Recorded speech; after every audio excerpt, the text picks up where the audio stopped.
For 2,000 years, billions of people have placed their faith in the sacred words of the Bible, believing them to be the direct message from God Himself. But what if I told you that the Bible you read today is not the same as the one originally written? What if I told you that its core messages about salvation, sin, heaven, and even Jesus Himself have been altered, mistranslated, and manipulated over the centuries? This isn't just a conspiracy theory. It is the result of decades of serious research by the world's leading biblical scholars. These experts have uncovered shocking discrepancies between the original texts and the versions most Christians read today. Just one mistranslated word can completely change the meaning of a sentence. A single misunderstood phrase can reshape an entire doctrine, and a distorted doctrine can redefine the faith of millions. Today, we will uncover 3 of the most shocking mistranslations in biblical history, how they came to be, and the devastating impact they have had on Christian belief. Prepare yourself, because after watching this, you may never see the Bible the same way again. For many believers, the Bible is seen as the unchanging and infallible Word of God. They assume that the scriptures they read today have been faithfully passed down from the original Hebrew and Greek texts. But the truth is far more complicated, political, and controversial than most people realize.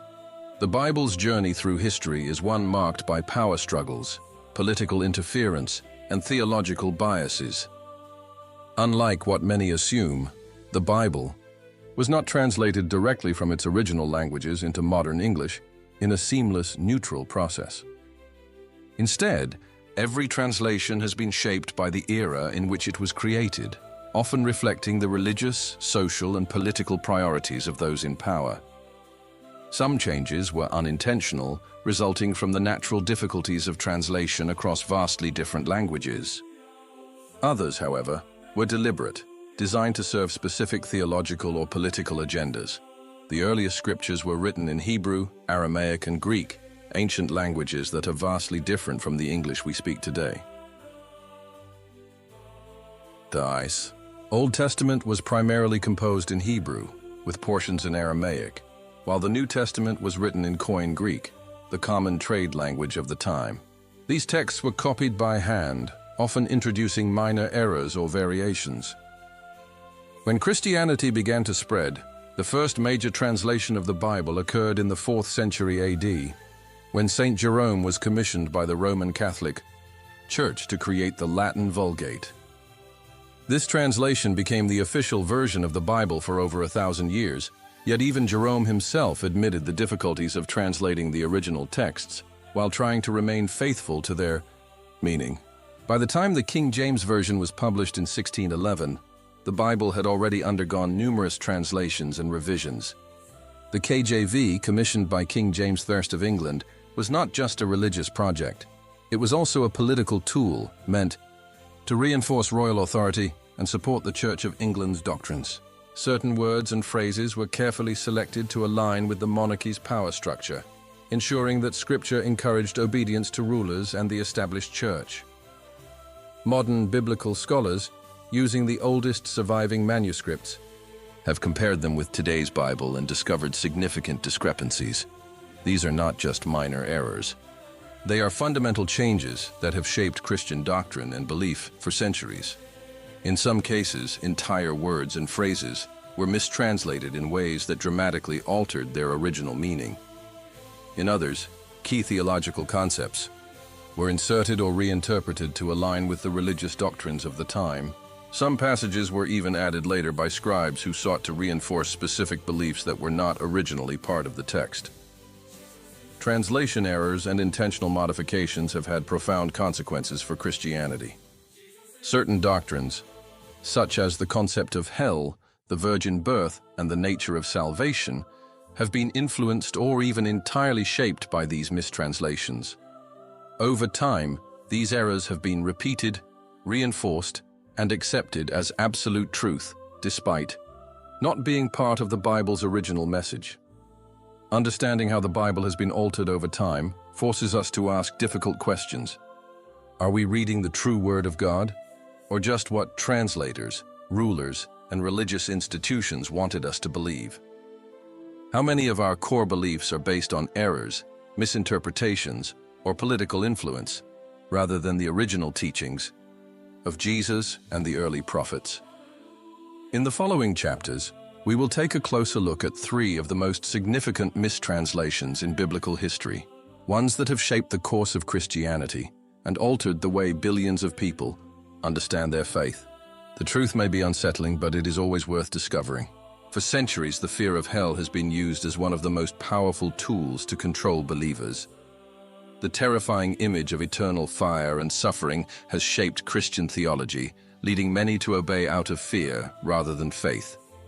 But what if I told you that the word hell never appeared in the original Bible? The idea of hell as a place of endless torment is the result of mistranslations, cultural influences, and theological interpretations that developed over centuries. When we return to the original languages of the Bible, we find that its descriptions of the afterlife are very different from what we have been taught.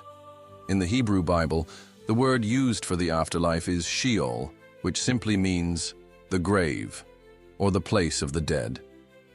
It was understood as a neutral place where all souls, both the righteous and the wicked, went after death. For example, in Psalm 49 verse 15, the writer says, "But God will redeem me from the realm of Sheol. He will surely take me to himself." Nowhere in the Old Testament does Sheol resemble the fiery hell that many Christians believe in today. In the New Testament, Jesus often used the word Gehenna when talking about judgment. But Gehenna was not a spiritual afterlife. It was a real place outside Jerusalem. Gehenna, also known as the Valley of Hinnom, had a dark history. It was once a site where child sacrifices were made to the pagan god Moloch. Later, it became a garbage dump where fires burned constantly to destroy waste. When Jesus spoke of Gehenna, his audience understood it as a symbol of destruction, not eternal torment in the afterlife. For example, in Mark 9:43, Jesus warns, "It is better for you to enter life maimed than with 2 hands to go into Gehenna, where the fire never goes out." He was using a vivid and familiar image to describe destruction, not an everlasting place of suffering. When the Bible was translated into Latin, the word Gehenna was replaced with infernum, a term resembling the Greek and Roman underworld. This introduced the idea of a fiery place of punishment, rather than a symbolic warning of destruction. Later, in English translations, infernum became hell, a word deeply influenced by Norse mythology. In Norse tradition, hell was the underworld, ruled by the goddess Hel, where souls suffered after death. Over time, Christian theology merged with these cultural ideas, reinforcing the concept of eternal torment. Because of this mistranslation, the idea of eternal hell became a central doctrine in Christianity. This had devastating consequences.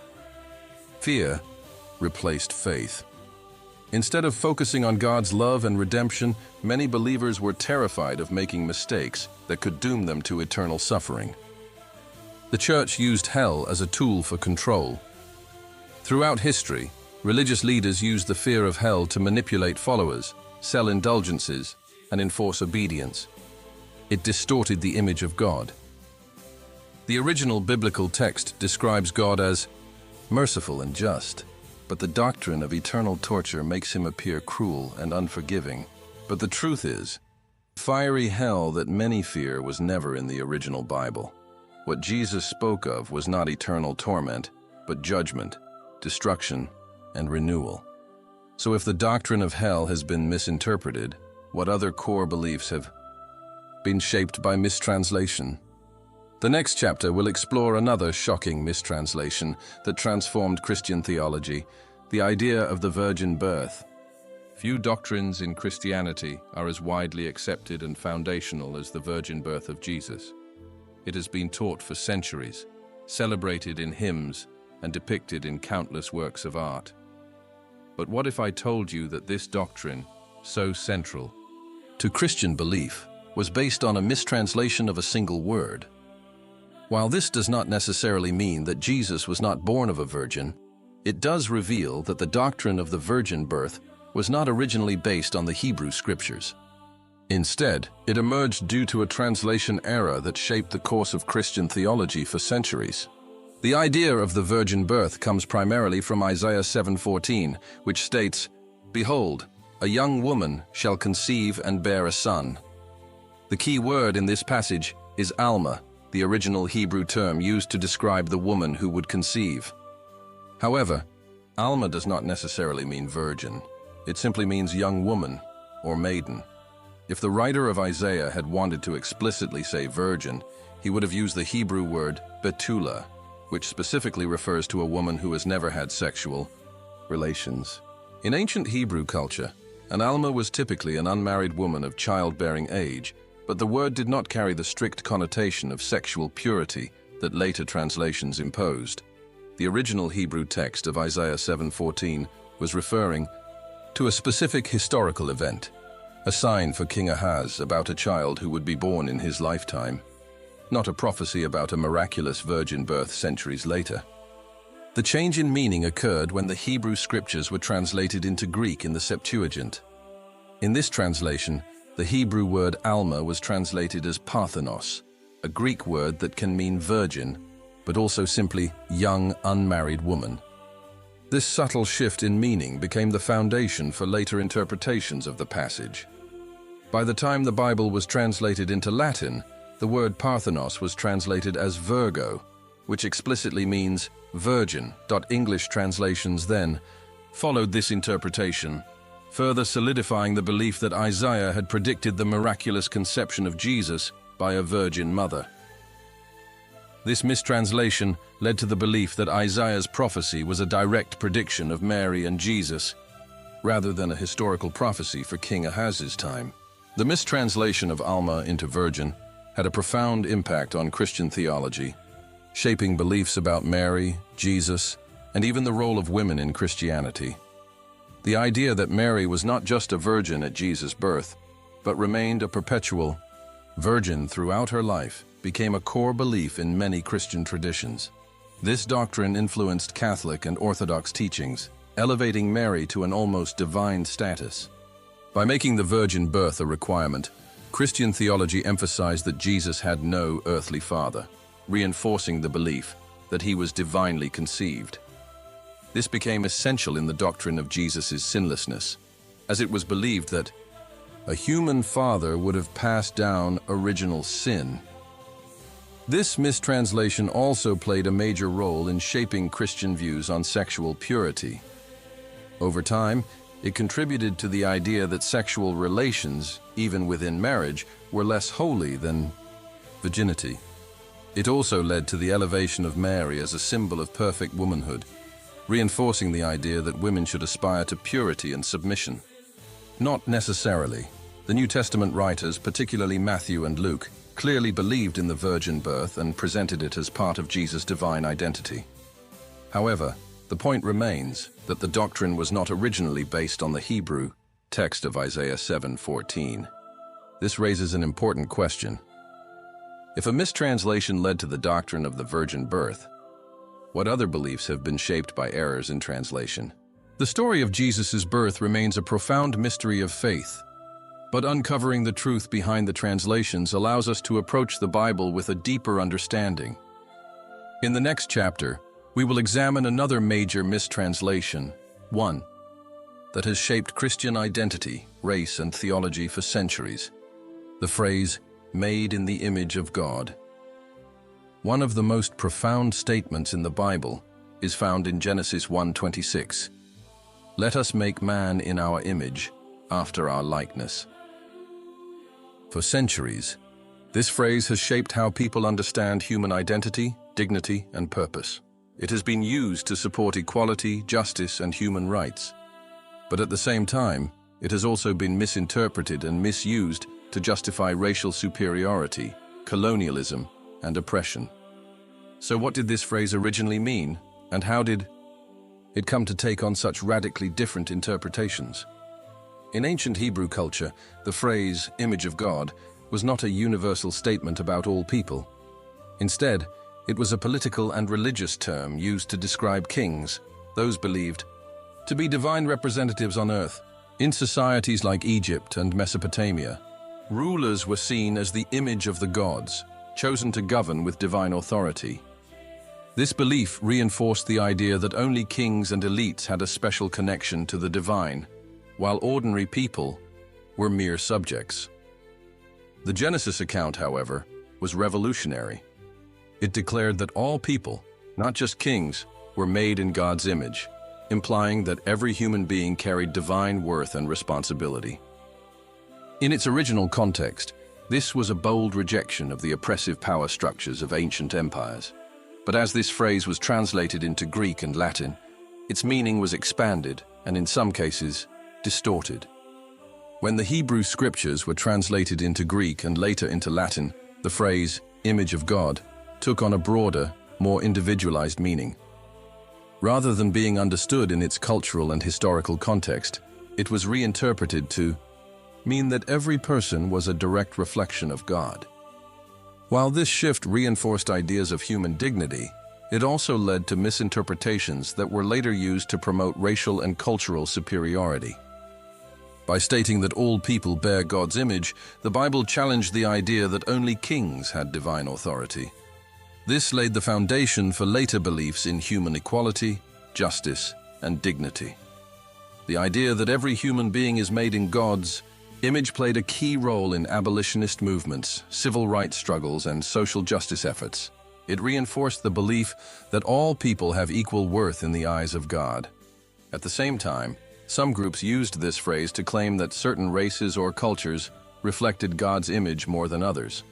This was used to justify colonialism, slavery, and discrimination, with some arguing that non-Europeans were lesser beings who needed to be civilized.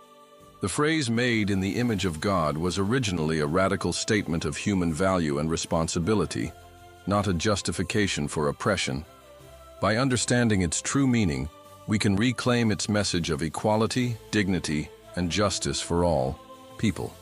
This is just one example of how mistranslations have shaped Christian beliefs.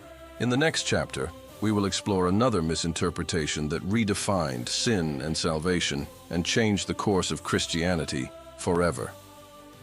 The mistranslations we have explored are just a few examples of how language, politics, and religious agendas have shaped what billions of people believe about God.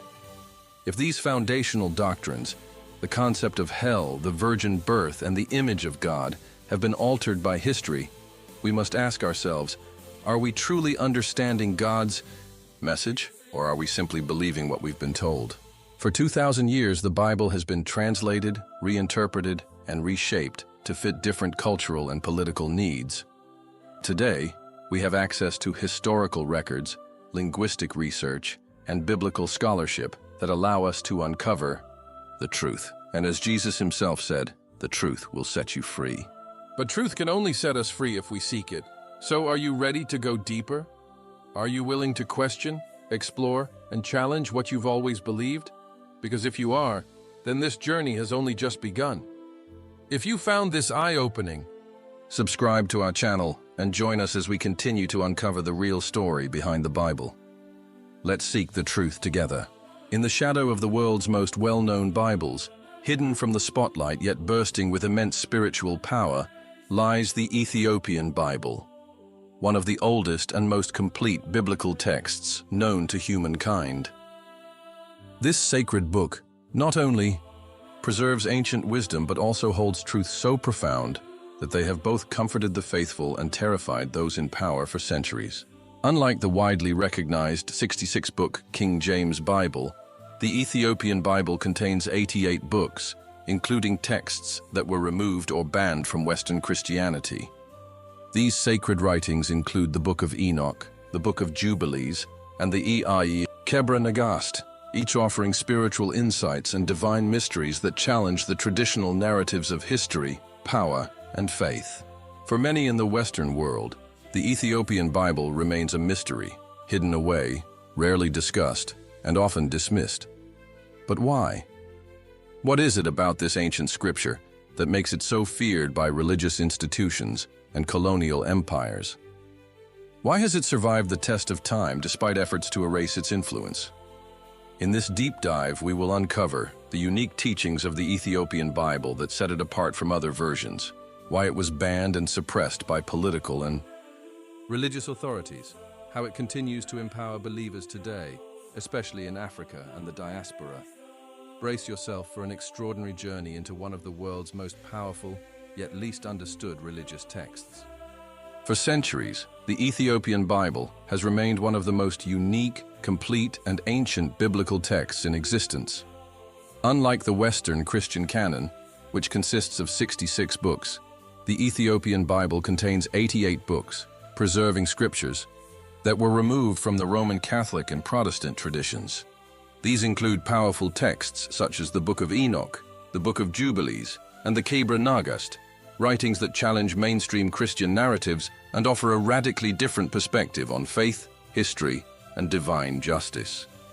The origins of the Ethiopian Bible date back to the earliest days of Christianity, with many scholars believing it was established in the 4th century AD, around the time of the adoption of Christianity in Ethiopia.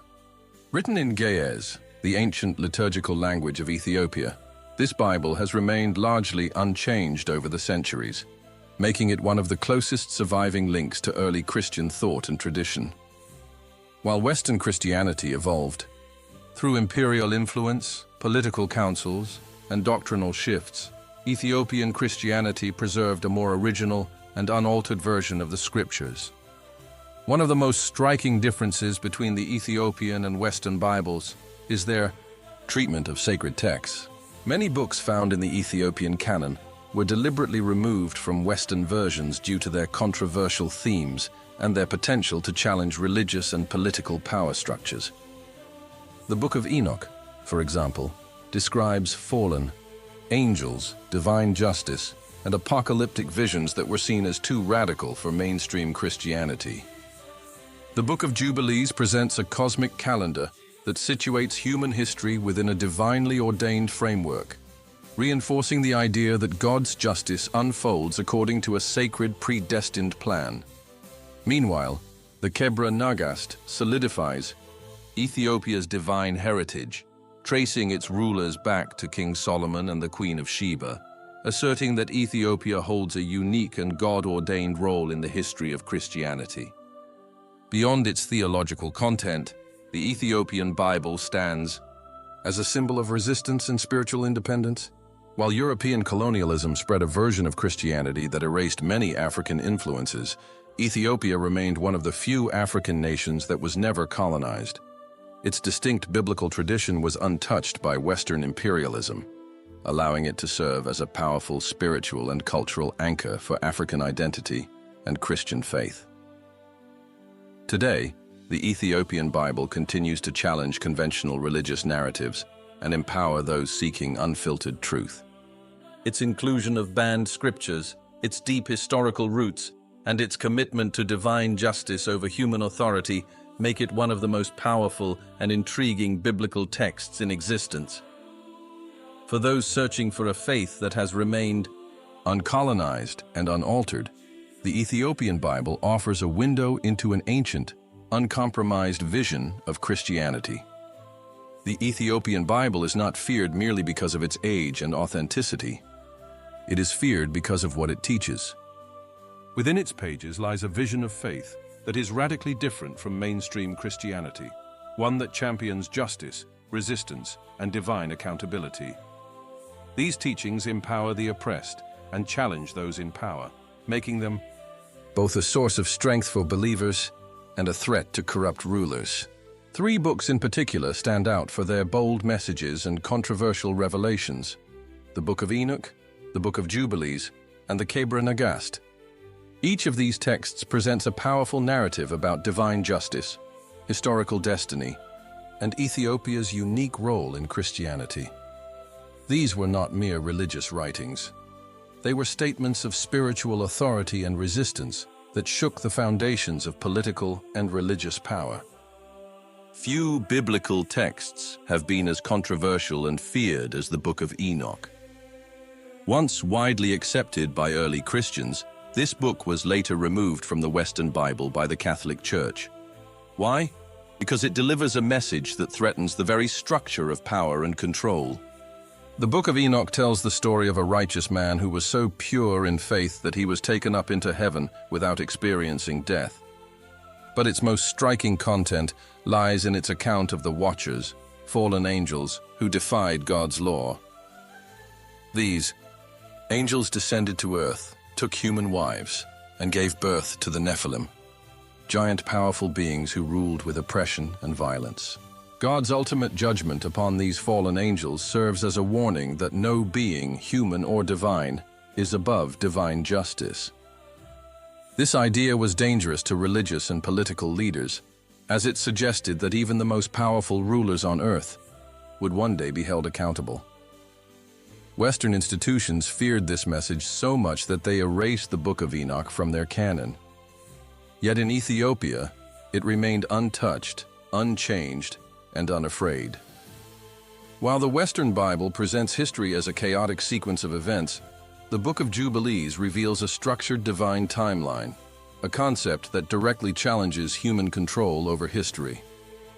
This text teaches that history is not random but follows a divinely orchestrated plan. All struggles, especially those of the oppressed, are part of a greater cosmic purpose. Justice will come, even if it takes centuries to unfold. For colonial rulers, this was a dangerous idea. The Book of Jubilees gave hope to the enslaved and oppressed, assuring them that their suffering was not in vain, and that one day, divine justice would overturn earthly oppression. This idea threatened the very foundation of colonial rule, which relied on keeping people disconnected from their spiritual destiny. Among all the books in the Ethiopian Bible, perhaps none is more empowering and politically charged than the Kebrenagast. This book does not just recount religious stories, it establishes Ethiopia as God's chosen nation. The Kebrenagast tells the legendary story of the Queen of Sheba's visit to King Solomon, the birth of Menelik I, Ethiopia's first emperor, who was the son of Solomon and Sheba, the journey of the Ark of the Covenant, which according to Ethiopian tradition now rests in Axum. This book boldly declares Ethiopia's spiritual authority, tracing its rulers directly to the lineage of King Solomon, and affirming that Ethiopia was divinely chosen to preserve the true faith. For European colonialists, this was a direct threat. It countered the idea that African nations were meant to be ruled by foreign empires, instead proclaiming that Ethiopia had a God-given right to sovereignty and spiritual leadership. Taken together, these three books present a faith that is revolutionary, uncompromising, and deeply connected to justice. They tell a story that empowers the oppressed and holds the powerful accountable, a message that Western Christianity worked tirelessly to suppress. Yet despite centuries of attempts to erase these teachings, the Ethiopian Bible remains a beacon of truth, preserving a vision of Christianity untainted by imperial forces. For those seeking an authentic and unfiltered faith, the Ethiopian Bible offers something truly transformative. A belief system that does not bow to earthly power, but instead calls for divine justice, resistance, and ultimate redemption. This is why it is feared, yet it is also why it continues to inspire and empower generations. Throughout history, those in positions of power, whether political rulers or religious leaders, have worked tirelessly to suppress, discredit, and erase the Ethiopian Bible. Unlike the Western 66-book canon, the Ethiopian Bible contains scriptures that empower the oppressed, challenge the authority of rulers, and unveil hidden spiritual truths that disrupt conventional Christian teachings. At its core, the Ethiopian Bible presents a vision of faith, rooted in justice and resistance. It proclaims that no empire, no ruler, and no institution is above divine accountability. This message made it a threat to colonial powers, European missionaries, and even Western religious leaders, all of whom sought to maintain control over history, faith, and society. The suppression of the Ethiopian Bible was deeply tied to colonial expansion and the European rebranding of Christianity. During the colonial era, European empires sought to erase African traditions and impose Western religious structures. Christianity, in its European form, was used as a tool to justify domination, teaching submission rather than empowerment.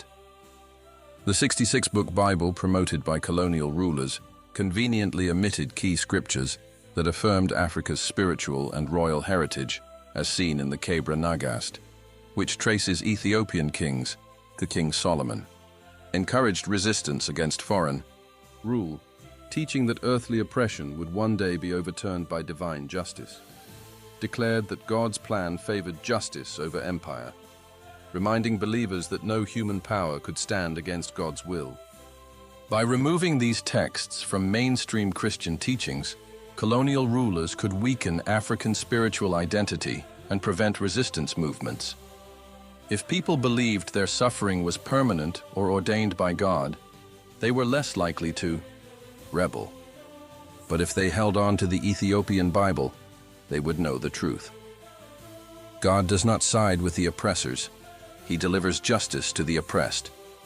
Even in the modern era, Western Christian institutions remain largely silent on the Ethiopian Bible. Why?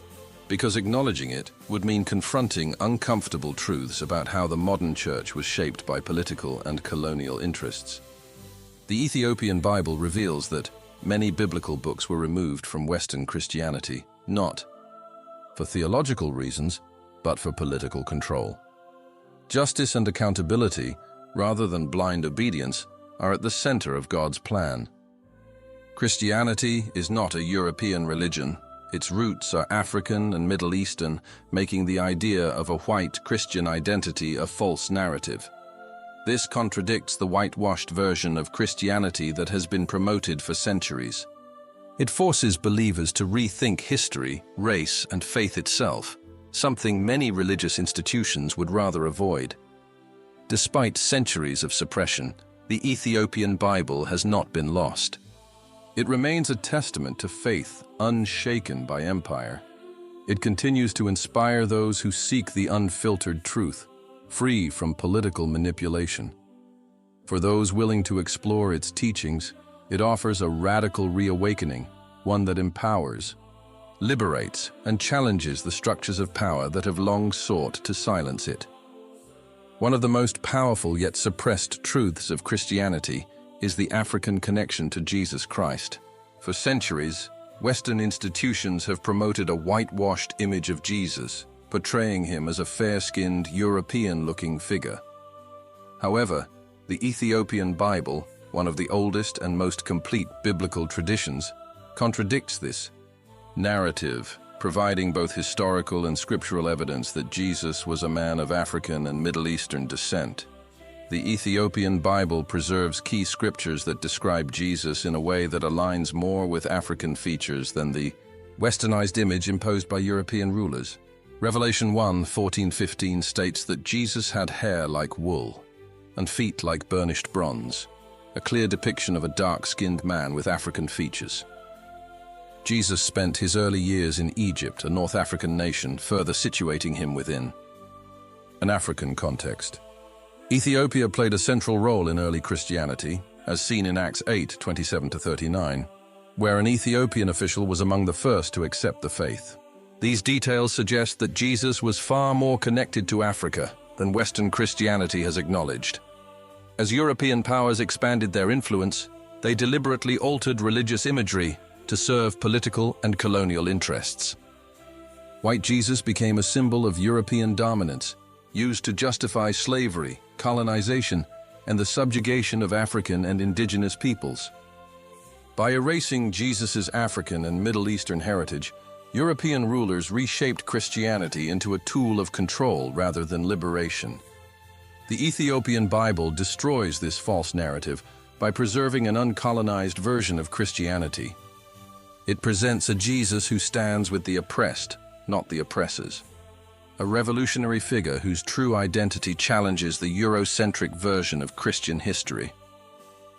For Black and African believers, embracing the Ethiopian Bible is an act of spiritual empowerment. It reclaims the truth that Christianity did not originate in Europe, and that Jesus was not a symbol of imperial power, but a savior deeply connected to African history and liberation. By restoring the true image of Christ, the Ethiopian Bible offers a powerful counter-narrative, one that can no longer be erased. Despite centuries of suppression, the Ethiopian Bible remains a beacon of faith, resistance, and divine justice. Its survival is not just a testament to Ethiopia's spiritual resilience, but also to the enduring power of a truth that refuses to be erased. For African and diaspora communities, the Ethiopian Bible serves as a spiritual anchor, reaffirming that their history, culture, and faith are deeply intertwined. Unlike the Western biblical tradition shaped by imperial forces and colonial interests, the Ethiopian Bible remains unfiltered, uncolonized, and untouched by foreign influence. It preserves a vision of Christianity that is rooted in Africa, challenging the idea that faith must be defined by European narratives. More than just a religious text, the Ethiopian Bible offers hope in times of struggle. Its teachings remind believers that oppression is temporary, but divine justice is eternal.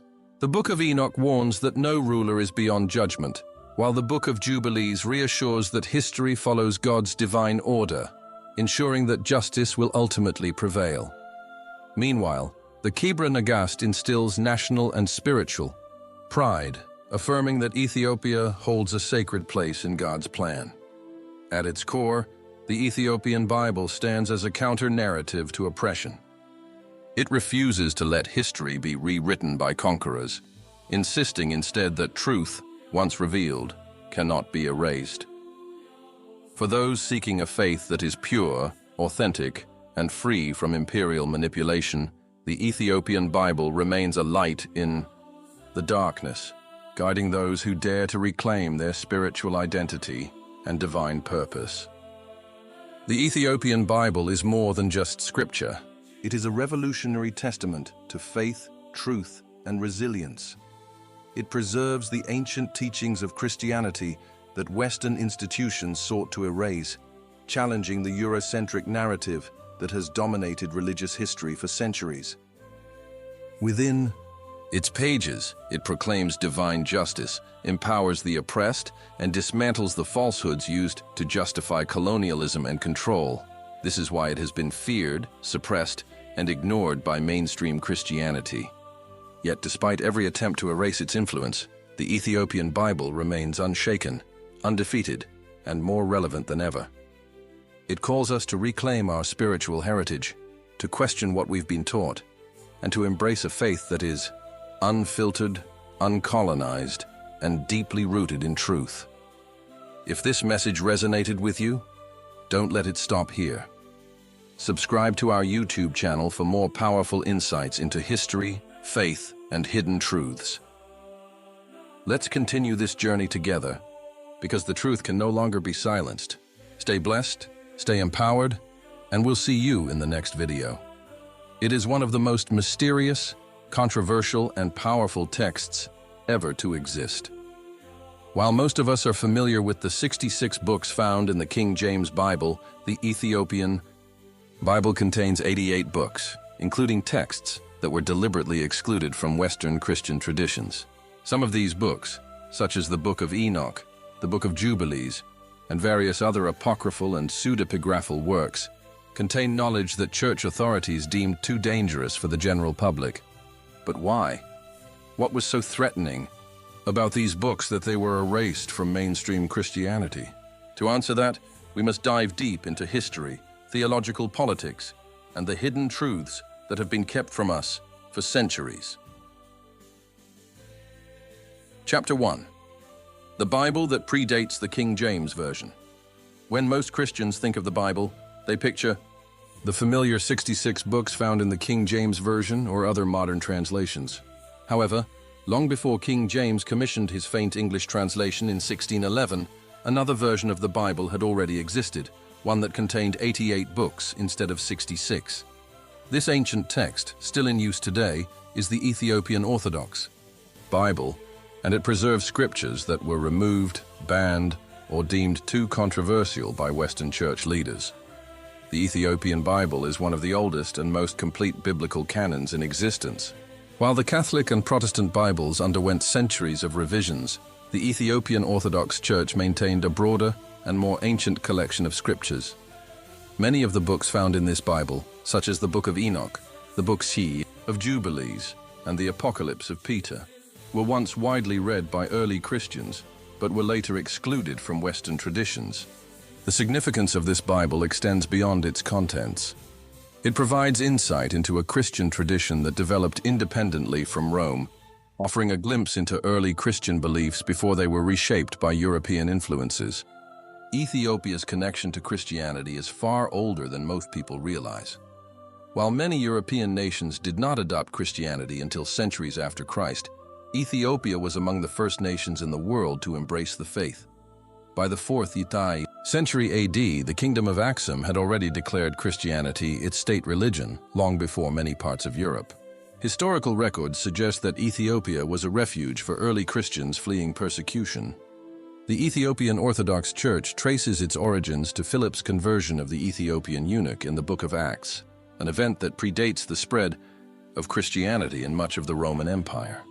Unlike the Catholic and Protestant traditions, which were heavily influenced by Roman and Greek theological debates, Ethiopian Christianity developed on its own terms, preserving texts and traditions that the Western Church later abandoned.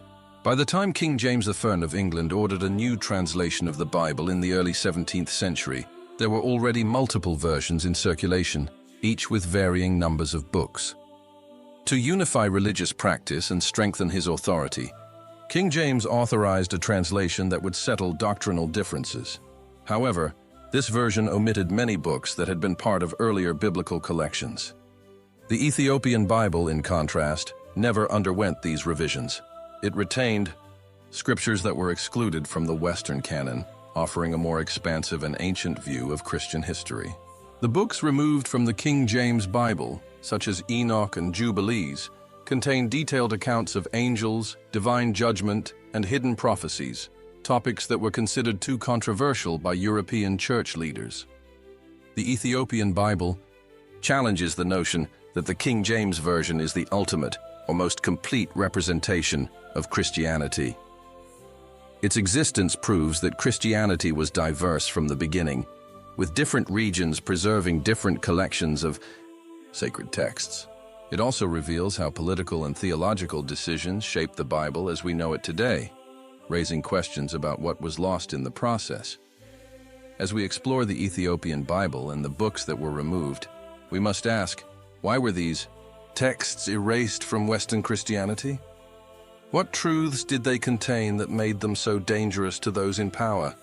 And most importantly, what does this mean for how we understand the Bible today? Chapter 2. The Books. They didn't want you to read. The Ethiopian Bible preserves entire books that were erased from Western Christianity, offering a glimpse into a version of faith that was once widely accepted but later suppressed. These lost texts contain prophecies, angelic revelations, and supernatural events that challenge the traditional narrative taught in most churches today. Their removal was no accident. These books held too much power, too much truth, and too many secrets that could have changed the way Christianity developed. Each of these lost books provides valuable insight into the spiritual battles, hidden laws, and cosmic forces at work throughout biblical history. Below are some of the most significant omissions. One of the most famous lost books, the Book of Enoch, was once widely read and even quoted in the New Testament. However, it was later removed because of its radical depictions of angels, the Nephilim, and divine judgment. This book describes the Watchers, fallen angels who descended to earth, taught humans forbidden knowledge, and fathered a race of giants known as the Nephilim. Their corruption led to divine wrath, resulting in the Great Flood. Beyond these supernatural events, the Book of Enoch prophesies the coming of the Messiah, the final judgment, and the ultimate fate of both righteous believers and the wicked. The fact that it was removed despite being referenced in the New Testament suggests that early church leaders feared its influence on Christian doctrine. Also known as Little Genesis, the Book of Jubilees provides a detailed retelling of Genesis and Exodus, but with additional insights that are missing from traditional Bibles. This book introduces angelic laws, divine secrets, and the concept of a cosmic war between heavenly forces and demons. It describes how angels passed down laws directly from God, emphasizing the spiritual structure of the universe. It also provides a divinely structured timeline of biblical events, suggesting that human history follows a predetermined plan governed by celestial beings. Such ideas were seen as too mystical by church authorities, leading to its exclusion from Western Christianity. While Western Christianity recognizes the Maccabees in Catholic and Orthodox traditions, the Ethiopian Bible includes a different version, known as the Book of Maccabean. This book focuses on martyrs, divine intervention, and spiritual warfare, depicting stories of believers who stood firm in their faith despite persecution. It presents a more spiritually intense version of the Maccabean struggle, emphasizing how God actively fights on behalf of his people. Unlike most books in the modern Bible, the Ascension of Isaiah provides a detailed vision of the heavenly realms, describing how spiritual forces interact with the physical world.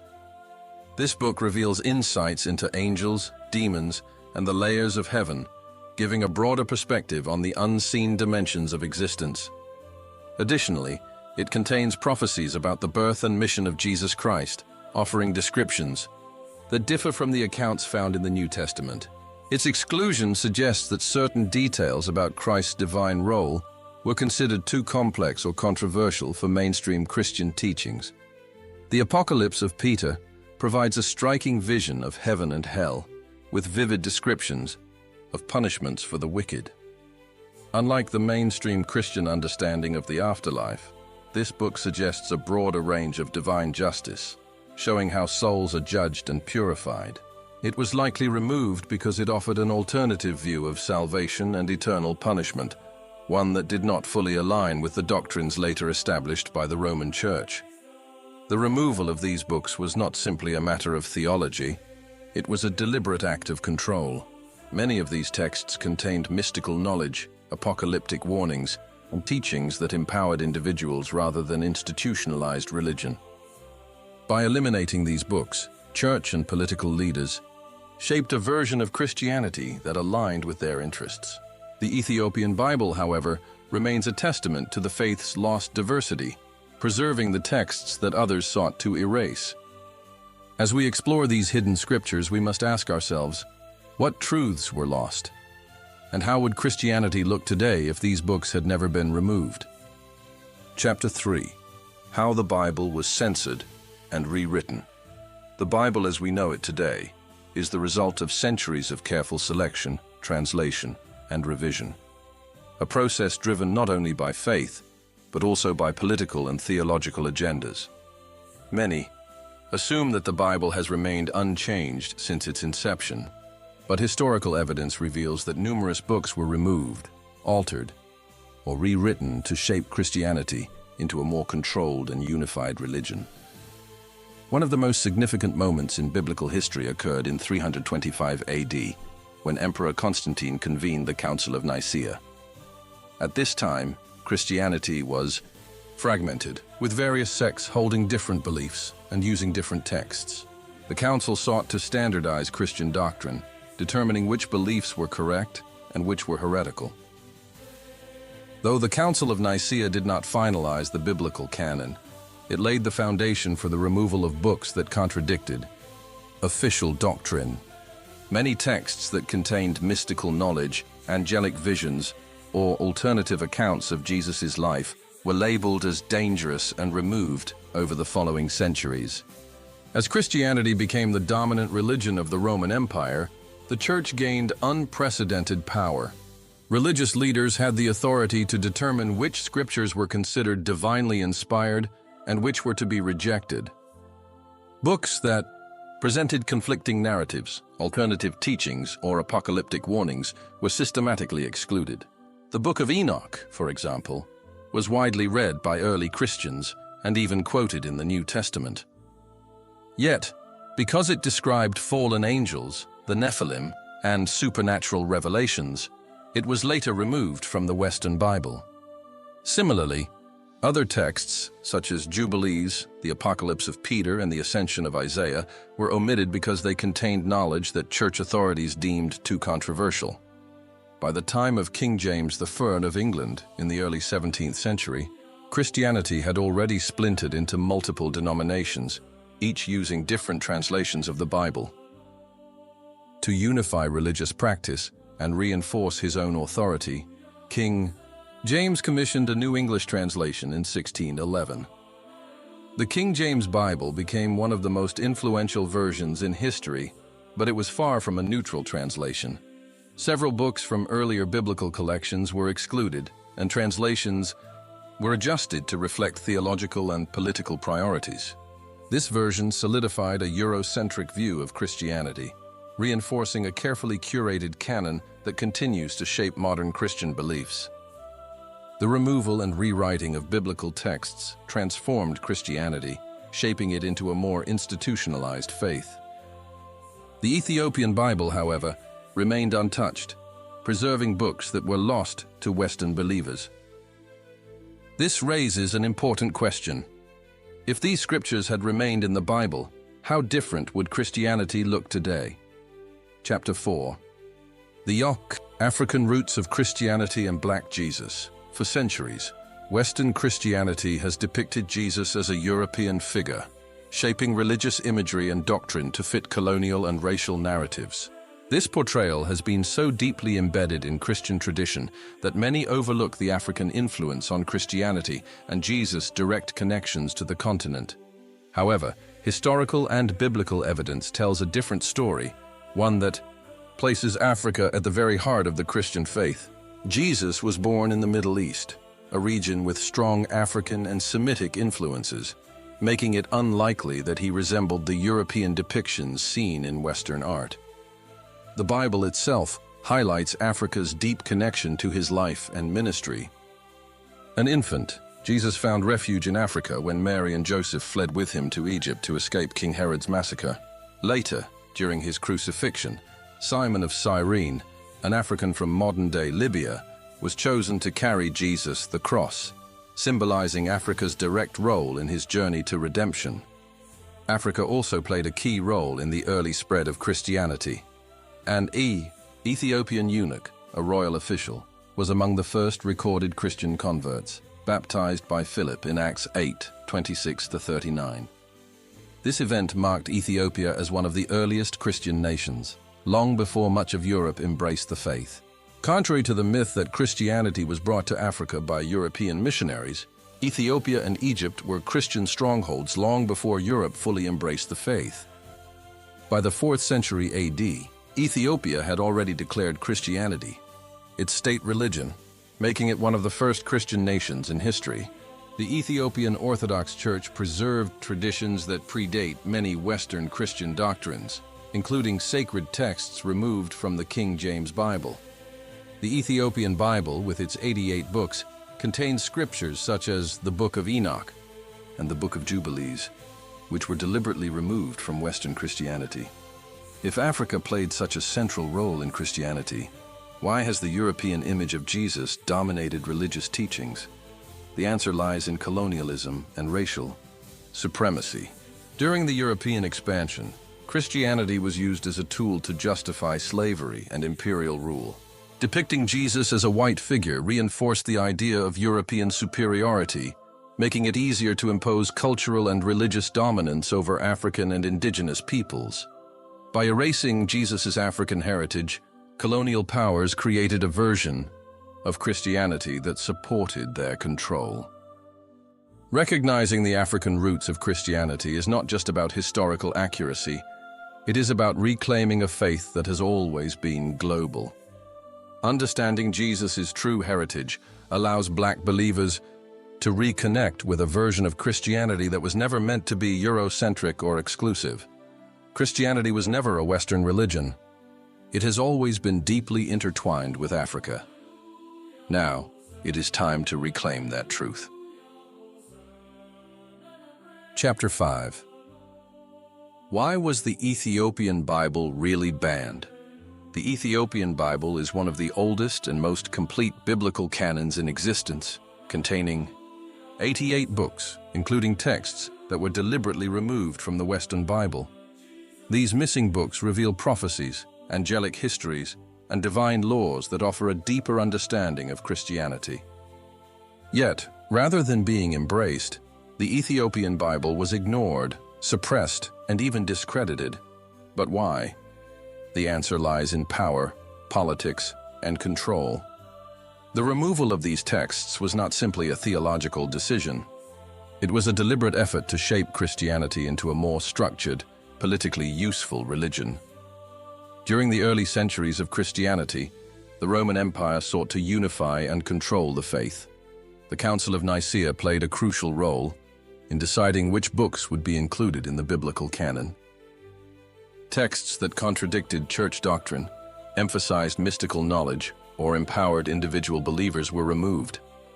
The Ethiopian Church, however, was never part of this process, allowing it to preserve these banned scriptures.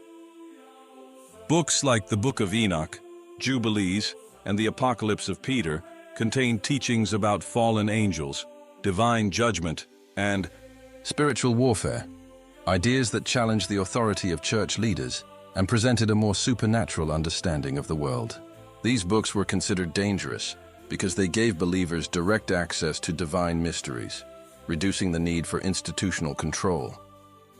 By the time King James I of England commissioned the King James Bible, Western Christianity had already undergone centuries of modifications. The removal of key texts helped solidify a more controlled, European-centered version of that, aligned with the political structures of the time. In contrast, the Ethiopian Bible remained untouched, preserving a form of Christianity that had not been altered by Western religious authorities.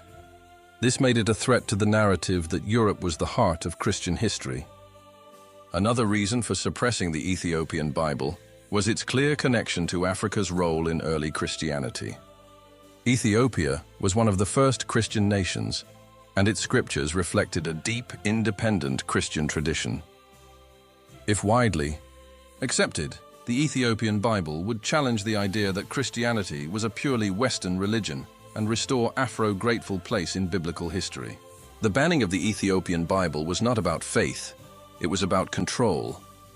These missing texts provide a richer, more complete understanding of Christianity, one that has been hidden for centuries. As believers rediscover these lost scriptures, they must ask, what else has been kept from us? And how would our faith look today if these books had never been removed? The suppression of the Ethiopian Bible was never about faith alone. It was about power, control, and shaping history to fit a specific narrative. By removing key texts, church and political leaders ensured that Christianity evolved in a way that supported their authority, rather than empowering believers with a full understanding of their spiritual heritage. Now that these lost books are being rediscovered, we must ask ourselves, what have we been missing? The Ethiopian Bible reveals a richer, deeper, and more complete version of Christianity, one that connects back to Africa, ancient traditions, and hidden divine truths. This is a history that was stolen from us, but now we have the chance to reclaim it. If this journey has opened your eyes, don't stop here. There is still so much more to uncover. Subscribe to this channel, stay informed, and help spread the truth. Together, we can break the cycle of erased history and rediscover the real roots of our faith. Thank you for watching, and welcome to the journey of truth.